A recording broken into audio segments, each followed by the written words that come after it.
Փաշինյանը մեր Արամպանյանն է։ Այդ մարդու մասին ամենահայտնի պատմություններից մեկը բացի որ պետական ստեղծապետության հիմնադիր պետությունը 10,000 քառակուսի կիլոմետր ստեղծած է, բանի երեսական ինքնապաշտպանություն կազմակերպած, ամենահայտնի պատմություններից մեկը տարածված է, որ հրաշալվել է տիֆի պատասխանատուից, որ որբերին դա հասնի։ Այս մարդուն ասում են պատասխանատուից մեկից հրաժարվի, դրա չի գնում դա անի։ Ու ինչ հողում հետ այն համարում, ամեն տեղականացան դերում բանն է, Սուրեն Պապիկյանն է, ձեզ ամեն է գալիս, չէ գիտեմ։ Ասեք ում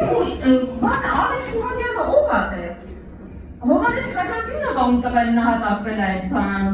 Հայաստանի անկախության համար մղված պատերազմում։ Դաշնակցությունը Հայաստանի անկախության համար մղված պատերազմում ամենաշատ զորերը տված ուժն է։ Այստեղ գալիս ասում է Դաշնակցությունը Հայաստանի անկախությանը դեմ է եղել։ Բայց Դաշնակցությունը Հայաստանի անկախությանը դեմ է։ Դաշնակցական ջոկատները Շահեն Մեղրյանը, Դուշան Վարդյանը, բանը Արցախի անտառներում հայկական ուժերի դեմ էին տրվում։ Ինչ էին անում այնտեղ։ Այսինքն անկախության դեմ ու կողմ լինելը անկախության համար կապելով չի արտահայտվում, այլ Դաշնակցության ուժը երբեք չի եղել, որ գնացել է Ստեփանակերտի հրապարակում ասել է Արցախ Հայաստանը ու դա մենք չենք արել, որովհետև քաղաքականությունից մի քիչ ավելի շատ են հասկացել։ Եվ որ ավելի լավ պատկերացնել ինչ ուժի հետ մեր գործում ենք, Ալեքս Սիմոնյանը այս ամբիոնից տեսեք ինչ է նկարագրում, այն մարդու մասին ու վրա թքել է, ասում է որդիներին բանակից ազատած, գիտեք ում մասին է խոսում, Ալեքս Սիմոնյանը խոսում է ցեղասպանության հետևանքով Լիբանանում ծնված, հետո Կանադայում բնակություն հաստատած հայի մասին, ով երևի ձեր կոչով գիտեք երևի հենց կարողանալ ձեր կոչով, հայրը դարձվել է Հայաստան, ու այդ մարդուն դուք ասում եք բանակից ազատած տղաներին, այդ տենսը, այսինքն ձեր քայլարա դեպի տունը, բանա, հա, քայլարա, արի տուն, թքեն վրա գարդերից տեղի, էտա, դերիցը կոնցեպտ է էտա,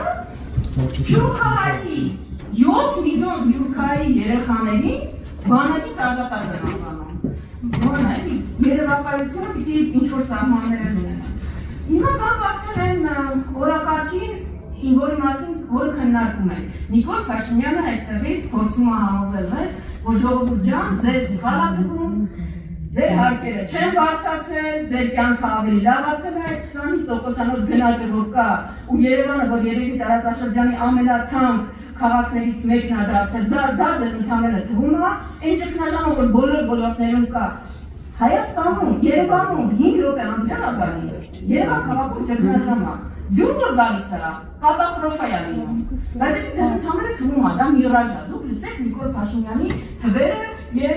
ներկայացած արդյունքները, ըստ որի ձեր եկամուտները ավելացել են, ձեր թոշակը ավելացել է, դուք հիմա ավելի բարեկեցիկ եք ապրում։ Այս հարցին Հայաստանի քաղաքացին ավելի բարեկեցիկ ապրում, թե չէ որ պատասխանի Հայաստանի այն քաղաքացին, որ 2018-ի համեմատությամբ ում համար 24 եղել է տարի, երբ որ դուք առանց այդ բանը երկու երկրների հանձնաժողովների համաձայնագրի արժեյուն հաստատման միջև է տանելը։ Տանուշից մի ընդհատեք ընդհատողներին։ Ուրեմն լսեք ինձ պարոն Խաչատրյան, նախ սուս մնացեք, երկրորդը նախ լրեք, հետո իրեք խոսեք հարգալից, հետո միացեք ձեր չափերը, լավ չեք գծում ուրեմն, ես կգծեմ, իրավ ու հանգստացեք, ասեցի, հանգիստ,